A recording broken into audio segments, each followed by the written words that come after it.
Hey everybody, welcome and welcome back to my YouTube channel, #MovieBae. I am MovieBae, and in this video, I'm going to be doing a review of a RuPaul's Drag Race Season 17, episodes 11 and 12. Yes, if you just saw the title 12, it's 11 and 12, so you're in for a treat, okay?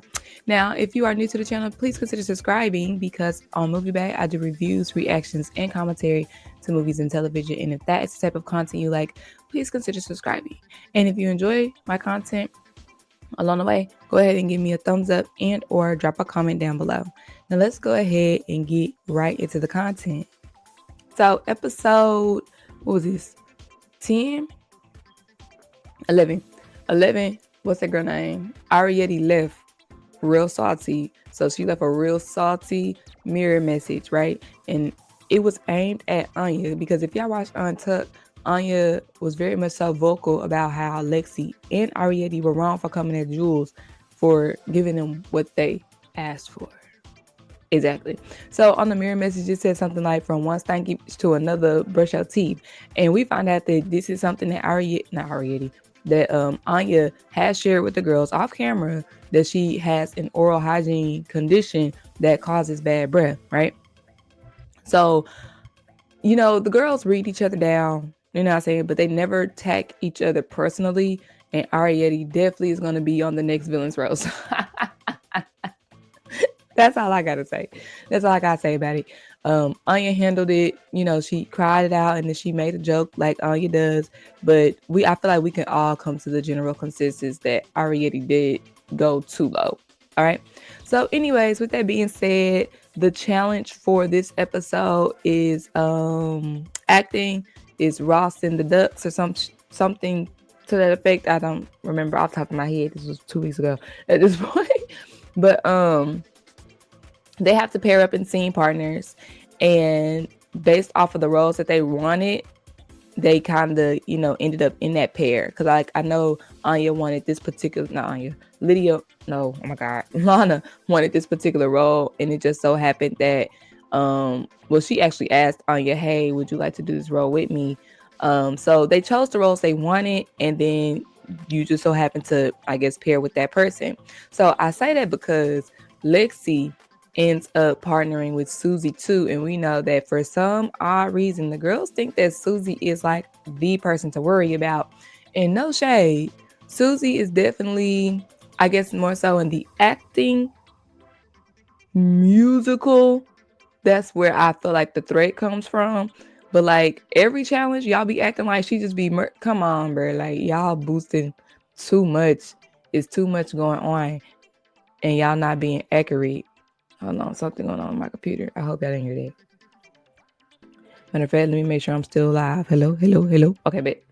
Okay, so boom. So let's go ahead and get into the challenge and let's talk about everybody's performances. So Lana and Anya, and my personal, out of everybody, they had my favorite pairing. I feel like both were funny. I did want Lana to say, when she was like, I don't know her, this is how she should have said it, right? And it was so funny because when they were rehearsing, Anya said, say it like this, and Lana went on and didn't say it like that at all. Like, you should have taken notes from Anya. But anyways, so Lana was like, I don't know her. And then it was like, I don't know her. I said I don't know her. So it should have been like, I don't know her. Nope, I don't know her. I said I don't know her. You know what I'm saying? Like, get the masculine voice out, her real voice.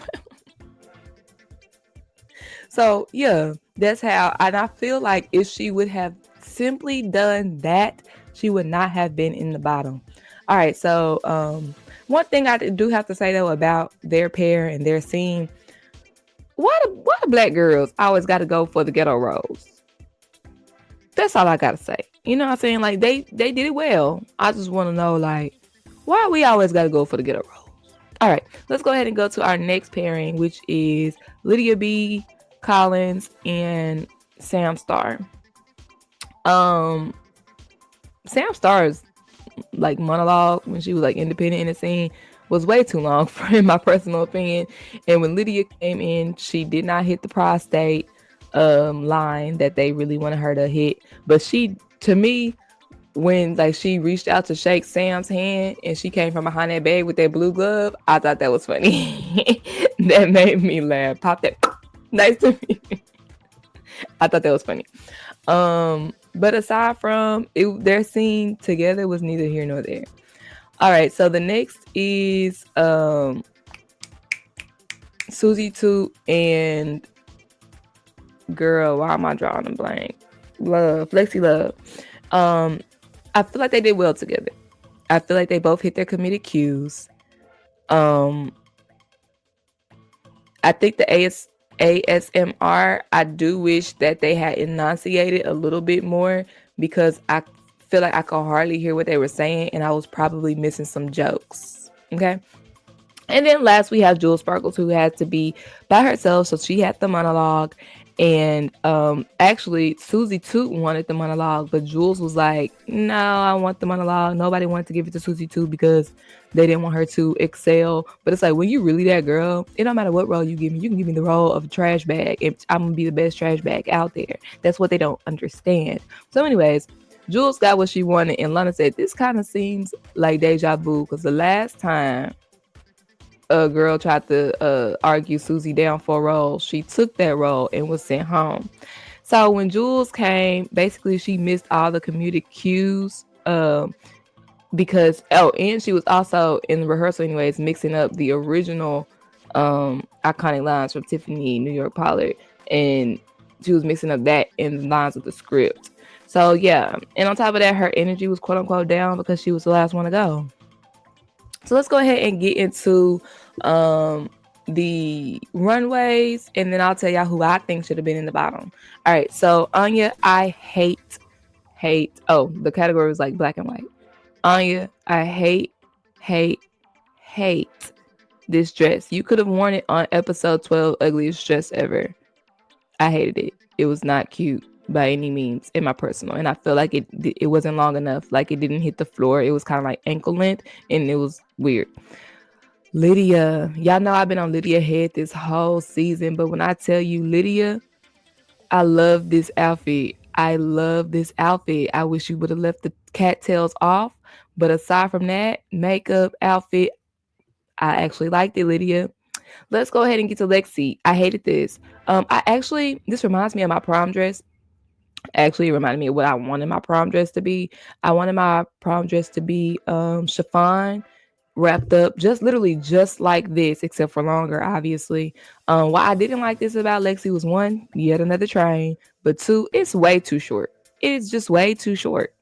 Let's go ahead and get into Lana Geray. Another mini dress. However, I feel like it was done fashionably well with the black and white polka dots and the black panty. It just looks not trashy. Lexi's look a little bit trashy with the rhinestone panty. Anyways, Lana's look, I love Lana's look. Sam's look, love Sam's look. Susie Toot, I actually like Susie's Toot's look a lot, because that's another queen who I don't really like her fashions, but I do agree with the guest judge, Sam, him. She definitely could have cinched. You know what I'm saying? Another person who could have cinched to me is Anya as well. I don't know how. I know she a thicker girl, but I don't know if she be cinching. And then Jules Sparkle. This was a cute look. She said it was inspired by Hayden Williams, who I've been following on Instagram for a very, very long time. I mean, before he blew up type-ish. So I love that she used one of his drawings for inspiration. So the bottom two so happened to be Lydia B. Collins and Lana Geray. And in my personal opinion, I feel like the bottom two should have been Lydia B. Collins and Jules Sparkles. I don't know how Jules escaped this bottom two.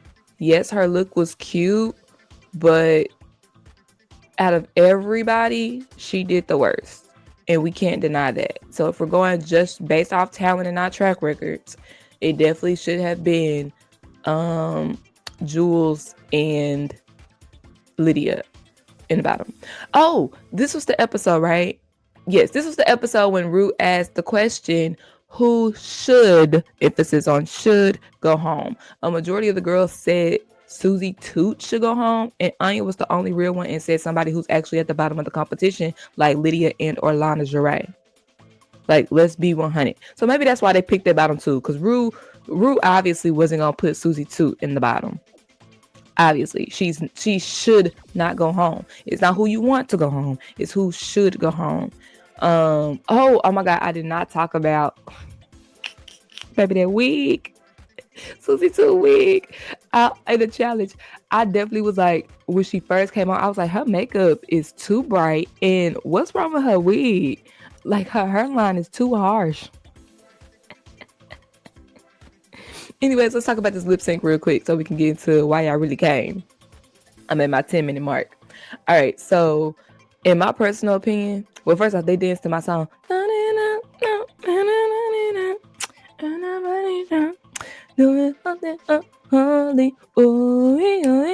like the song.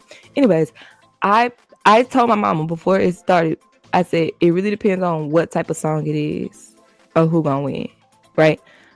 My personal opinion, I think Lydia B. Collins was doing better than Lana Del Rey until she started trying to cut and get out of that dress. Girl, if you got the critique that you got, you should have came out with that dress cut. Or right when the song started, because you know it's low energy at that time when it first started, you should have laid on the ground, did something really cute, took the scissors out, and then cut the dress while you got your legs up in the air, and then you should have bam up in the you should have made it a part of the show instead of you took time to cut down and then your foot got stuck while you're trying to step out, and it was just like, she's going home. Oh my God. And especially it was just really disheartening because in my personal, she was actually beating Lana in this lip sync. So that is how the cookie crumbles. Lydia goes home.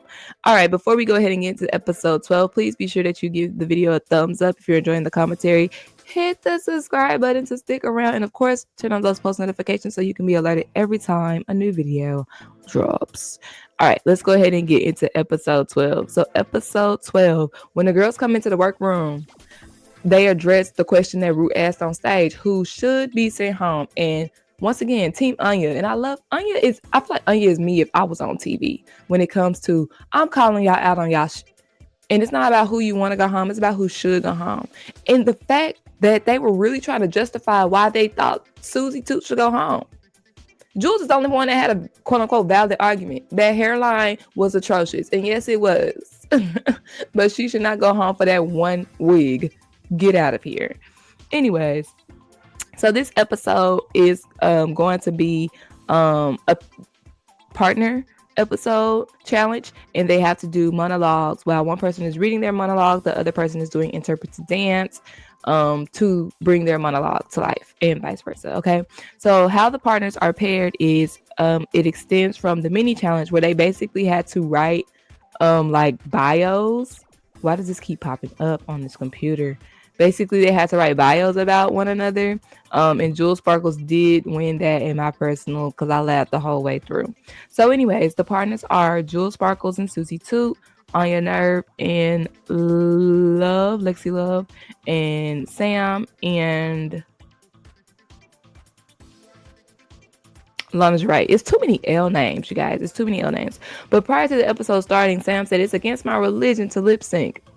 Cut to, and I said, baby, not you really put that in the atmosphere, because that's exactly what ended up happening. All right, let's talk about these monologues though. I felt like my overall critique is a lot of these stories were too sensitive. First off, I like the fact that they gave them topics to talk about. I went to my very first storytelling event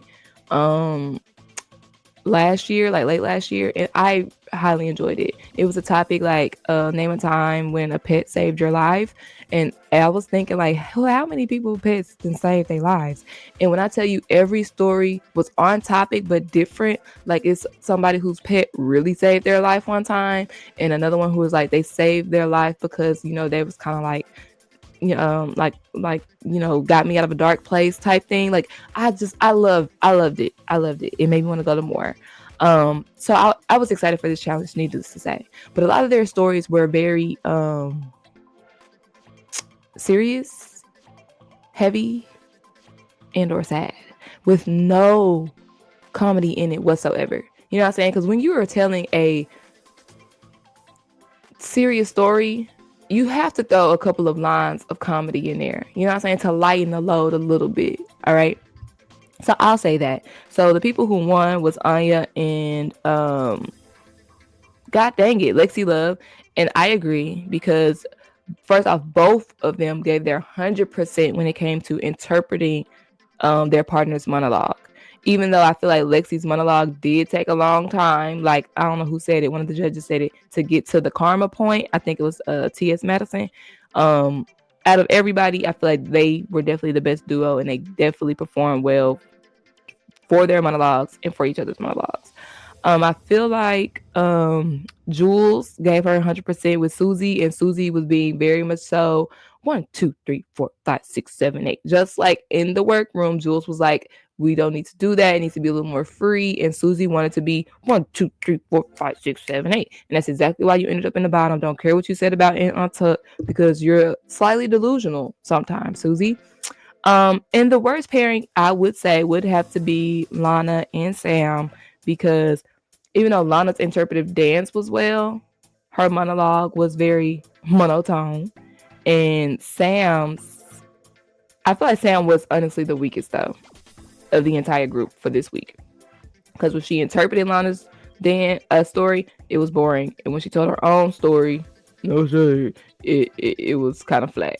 You know what I'm saying? So with that being said, let's get to the runways. Ugliest dress ever. What's that girl name? How about to say Janice Dickinson? Michelle Visage. Tell me that's not the same person though. Michelle Visage was very hard on Jewel Sparkle, saying, "Baby, this is not ugly. It's 80s." Well, I hate to tell you, Michelle, but the 80s were ugly. Okay. But I understood what they were saying. You know what I'm saying? Like, it's not ugly enough. Okay. Lana Del Rey redid the Candy Muse pocket dress. Yes, it was ugly, but they were upset because this is her second non-original look. Lexi's Love, I don't even think her dress was ugly. I thought it was cute. That's my opinion. So if y'all say Jules' look is cute, but y'all think Lexi's look is ugly, something not adding up to me. On Your Nerve, this is hideous. I hated it. I kept saying, I hate this. And my mama said, well, it's called Ugliest Dress Alive. I said, well, she should win then. Oh yeah, I forgot in the last episode, Anya won. All right.